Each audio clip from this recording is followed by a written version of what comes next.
From the Land Grant University in Urbana-Champaign, Illinois, this is a special edition of the Closing Market Report, presentations from the 2025 Farm Assets Conference, Trade, Transportation, and the Global Markets. I'm University of Illinois Extension's Todd Gleason.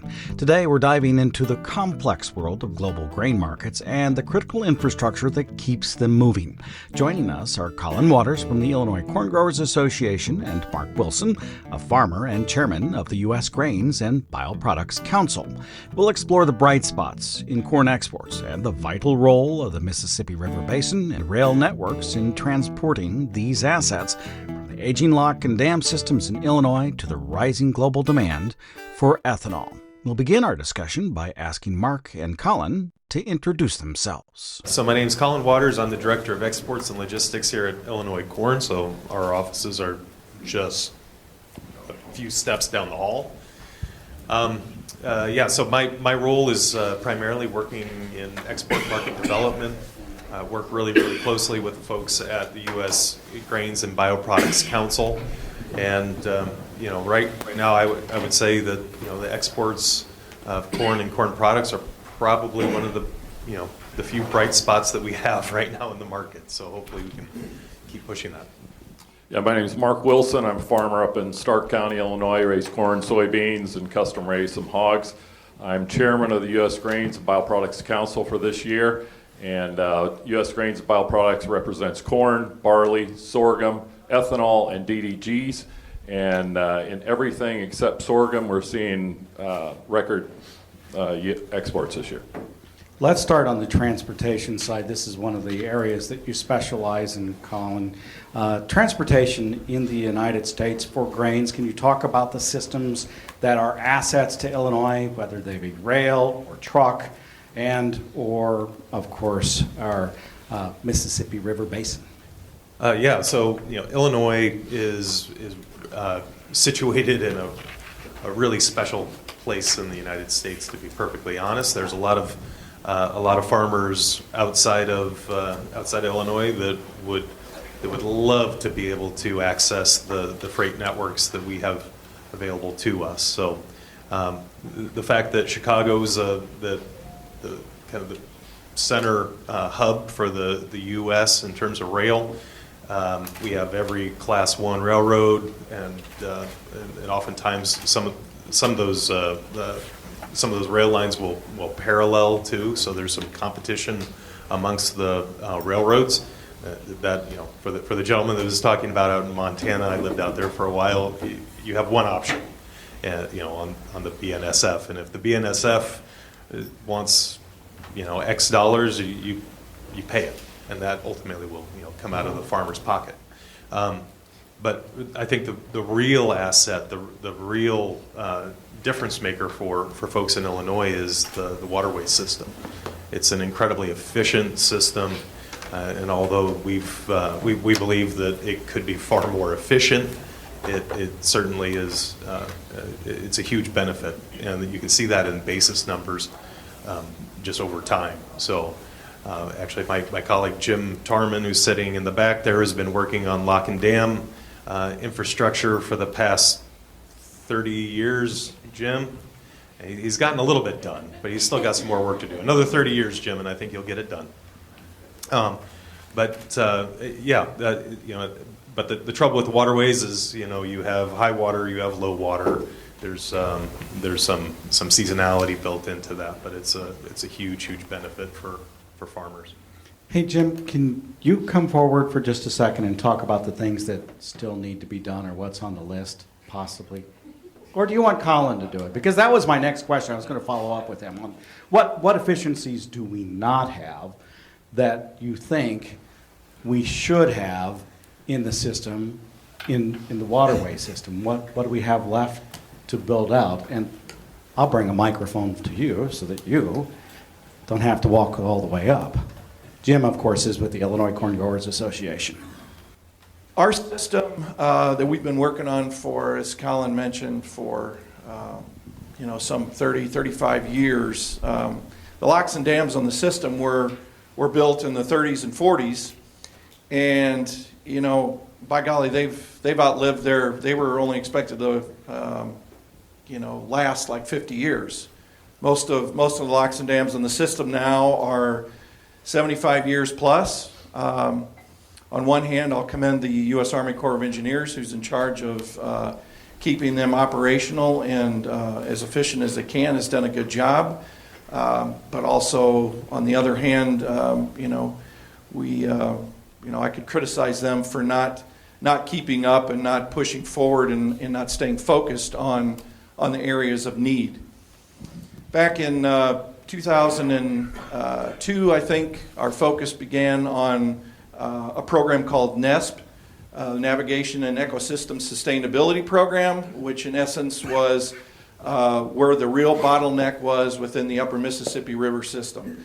And that exists on locks 20 through 25 on the Mississippi and the LaGrange and Peoria lock there. Those were determined the locks that were costing you as farmers and landowners the most inefficiency, if you will.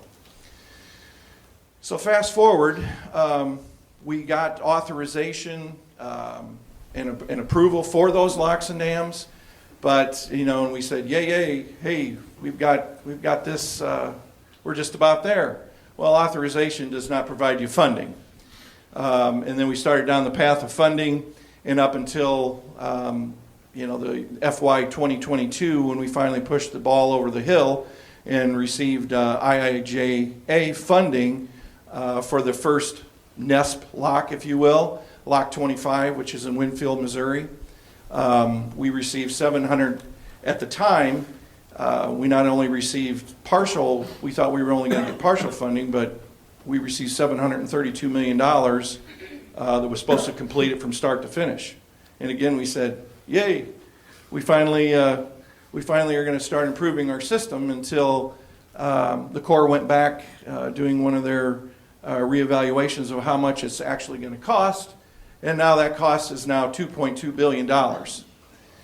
So we have less than half of the funding that we need to do that. So now we're back in the the mode of trying to get the Corps to focus on specific things. Where's the money going to come from? We're still moving forward, but it's not quite as fast as what we thought initially it was going to be.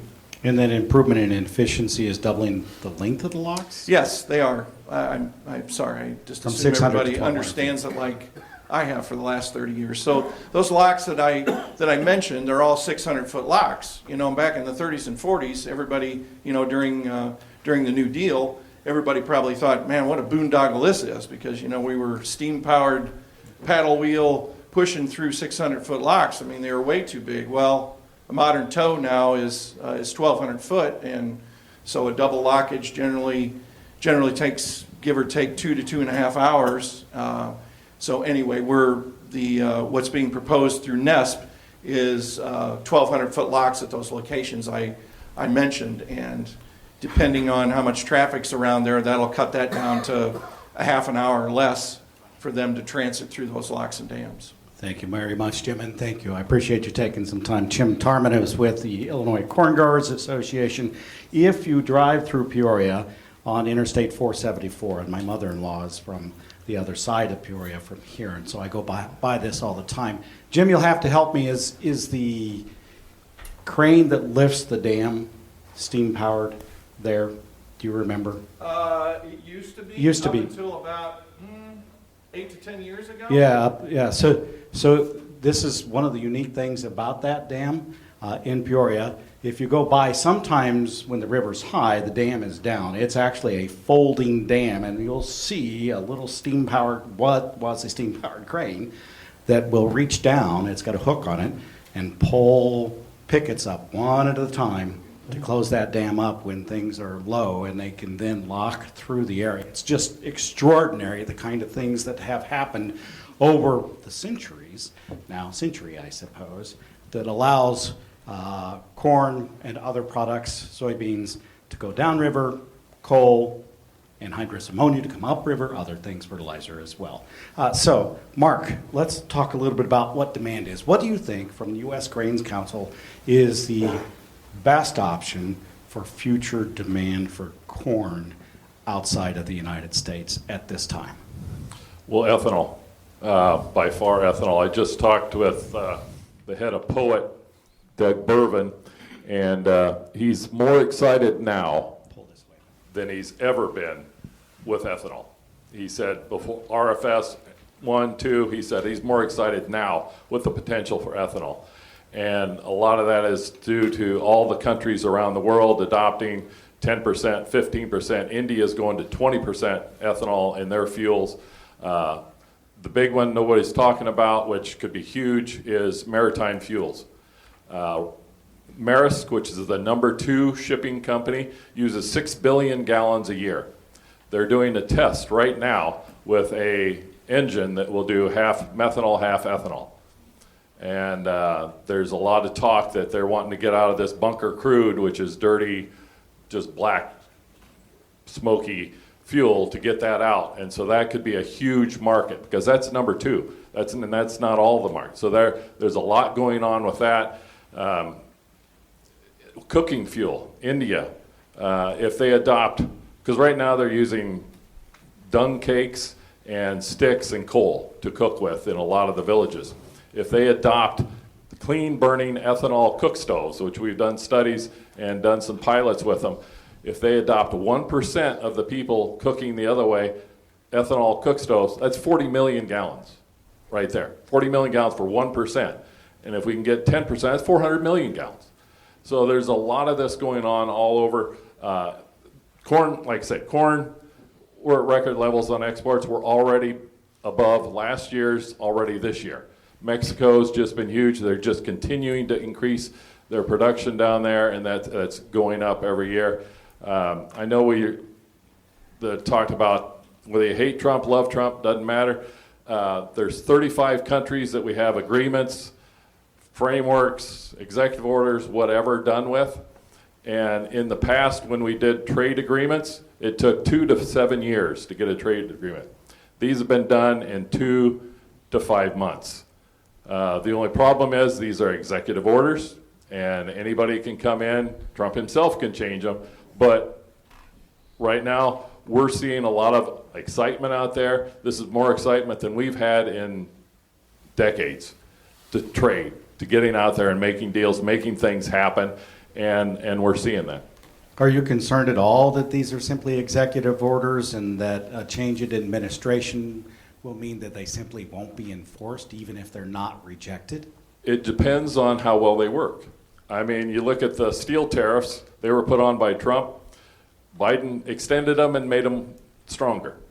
So if these are working and we're seeing product move, I don't see why a president would want to stop that. Jet to fuel, ethanol to fuel on the liquid side. What do you think about that one, and how close might it be? Both of you can comment on this, because it appears, Collin, you have something to say too. Ethanol to jet, that's what. Yeah, ethanol to jet, sorry. Yeah. Yes. I think that there's, in the last couple of years, there's been a lot of press and a lot of discussion about ethanol to jet. And so for those who aren't familiar, basically jet fuel is more or less kerosene. And what you can do is you can break the ethanol molecule down and then rebuild it into a drop-in fuel, or close to a drop-in fuel. The technology exists. It's not just a theoretical thing, but it hasn't been really commercialized yet. I believe the plant in Georgia has restarted, but that's more or less a demonstration facility, and I think that their max is like 10 million gallons or something like that. I can't remember exactly what it is. So today, most of the sustainable aviation fuel that's available in the market, all of it is derived from oils. So whether it's beef tallow or used cooking oil or soybean oil, palm oil, whatever. And I suspect that will increase a little bit, but there's a limit. We do have a limit on how much vegetable oil is available in the world right now, and so that's why there's a lot of interest in alcohol to jet or ethanol to jet fuel. I'm optimistic, but I think that's probably a 5 to 10 year type timeline, and that's me being maybe a little bit optimistic about it, I suppose. I think it'll come, but I don't think it's going to be the panacea that I think some people have maybe made it out to be. Yeah, I think the price of it is the big thing. It's about 3 times the cost of regular av fuel by the time they go through everything. And I think that is a hindering point without some type of support by governments or something to get that through. It's going to be a little harder. But Japan is pretty well, they are pushing hard on this. And they're pushing that they think that alcohol to jet is the way to go. And they are seriously looking at building plants that are, the carbon sequestration is huge with them because they're all about carbon and getting that score as low as possible. And if they can get the carbon sequestration, that makes our ethanol way better to get into that fuel. And one thing that I do want to note, just what Mark was talking about in carbon intensity, that's a really key part of all of this in terms of the sustainable aviation fuel. For it to be considered sustainable aviation fuel, it right now, at least under the international kind of guidelines, is it has to meet at least a 50% reduction in carbon intensity. And so that's something that's really, really important, kind of, and this foundational issue is that in order for ethanol to jet to become a reality, the process of breaking the molecule apart, rebuilding it, all of that adds carbon intensity, right? So your beginning ethanol feedstock has to be at a low enough carbon intensity that it can be manipulated and built into SAF, sustainable aviation fuel, to reach that 50% target at least. That's the way that it works now. So as farmers, I think that and I've said this before, keep saying it probably, we're going to be talking about carbon intensity more and more and more. This is going to become a part of the vocabulary, and I don't know how this is all going to play out, that if there will be kind of incentives for practice changes or anything else, but I can foresee a future where commodities are potentially marketed with certifications on what your carbon intensity is. So this is going to be getting more and more complicated, I think, as time goes on. These CI scores are driven on the global front. Oftentimes, the carbon intensity score is part of the climate change discussion. How do the politics in the United States play into that issue, and what might be a marketplace for corn on the world stage, but needs to be ready to go out of the United States?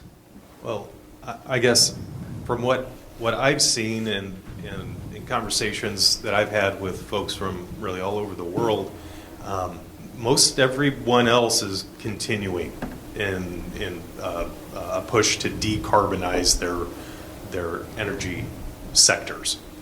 Kind of that. I mean, that's the broadest brush that I could use.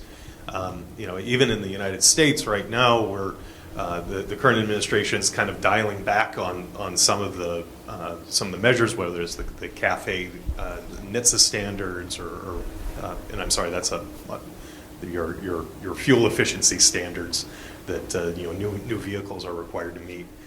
It's getting dialed back, but it basically what it's doing is just kind of affecting the trajectory, right? It's not that it's completely falling off; it's just moderating a bit. So the push for biofuels really around the world is it's happening regardless.